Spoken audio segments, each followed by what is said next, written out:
All is well factor నుంచి all is not well అనే factor వైపుకి టాటా ఆలోచన చేయాలి. ఇది కార్పొరేట్ సంస్థల యుగం. ఇది అంతర్జాతీయ కుట్రల యుగం. కలికాలం.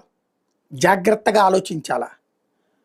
మన ప్రత్యర్థి ఎదుగుతున్నాడని తెలిస్తేనే నాశనం చెయ్యాలనే కుట్రల పని అమెరికా మనస్తత్వం ఇక్కడ గుర్తుపెట్టుకోవాలి.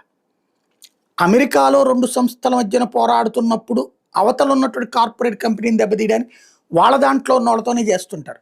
ఈజీగా అర్థమయ్యే భాషలో చెప్పాలంటే మన గవర్నమెంట్ హాస్పిటల్లో అద్భుతమైనటువంటి ఎక్విప్మెంట్ కేంద్ర ప్రభుత్వం డబ్బులు ఇచ్చి కొనిపిస్తుంది.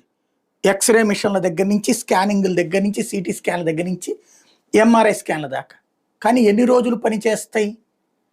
మిగతా అన్నిటికంటే హై క్వాలిటీ అయినా సరే 2 నెలలు, 3 నెలలు, 4 నెలలు. ఆ తర్వాత ఏదో ఒక రిపేర్ వచ్చి ఆగిపోతుంది. ఎందుకని? ఆ చుట్టూ ఉన్నటువంటి డయాగ్నోసిస్ సెంటర్ల